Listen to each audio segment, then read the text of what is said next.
comes Bozak. Tyler Bozak with a big move in front. Bozak shoots, scores! First NHL goal for Tyler Bozak, and it's a beauty. You had Colton Orr in the first period dropping the gloves. Yeah. Well, it's midnight, damn right, we're wound up too tight. I got a fistful of Kadri works his way in. In comes Kadri.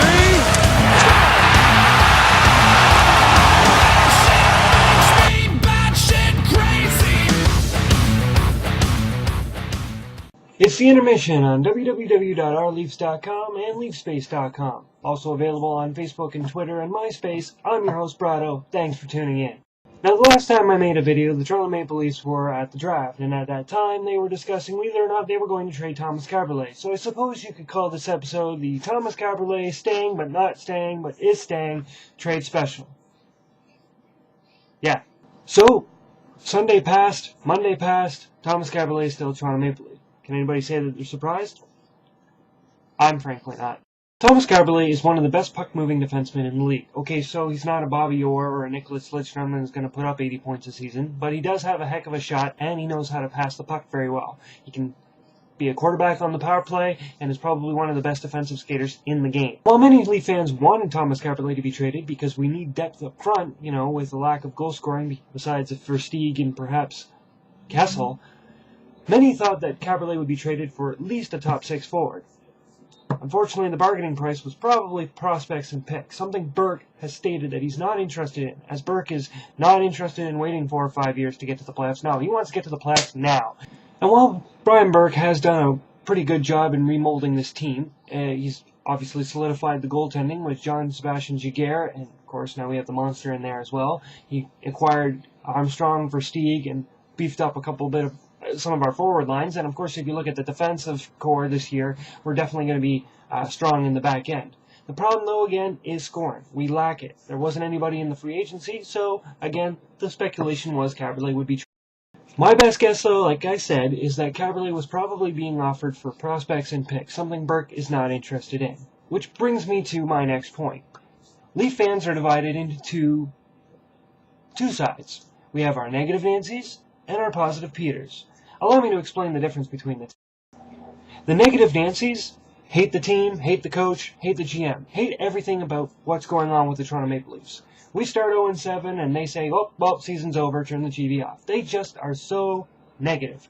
They don't like the moves that Brian Burke has done. They want number 1 draft picks. They want us to sign Crosbys and Ovechkins and, okay, maybe I'm being too dramatic, but you know what I mean. It's just that they don't see any positives about this team at all, and they've pretty much just given up.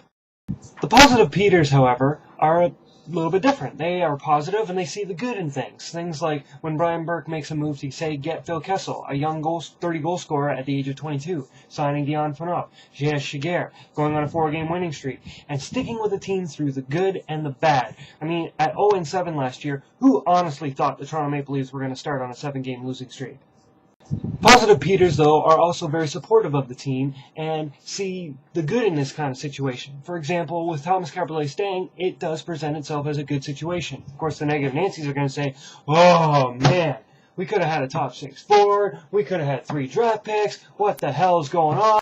The question now, of course, is what next for the Toronto Maple Leafs? When you look at the defense that we're going to have, yes, there will be competitions for spots, but not everybody's going to be able to play. Kaberle, with all due respect, is probably a top 2 defenseman, but you have Schenn, Komisarek, Beauchemin, Phaneuf.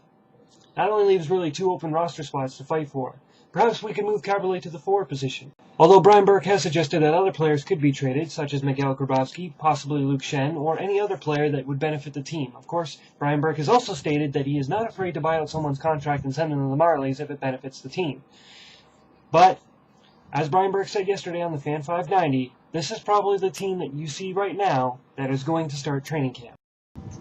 So it would appear, Leaf Nation, that this is going to be the team entering training camp come September, but what we see in October may be different at the start of training camp. The question of the day, of course, goes to Leaf Nation, what next? Kaberle is now a Toronto Maple Leaf, and with defensemen vying for spots, who stays and who goes? Do you trade for someone else? Do you sign someone else? Do you see where you go in March? Let us know what you think about the situation, and what you would do if you were Brian Burke. Just leave me a comment or a video response in the box below. You can add me as a friend, rate me, or subscribe to me on YouTube. Don't forget to follow me on Twitter, and also check me out on rleafs.com and leafspace.com. For the intermission, I'm Brado. Go Leafs, go!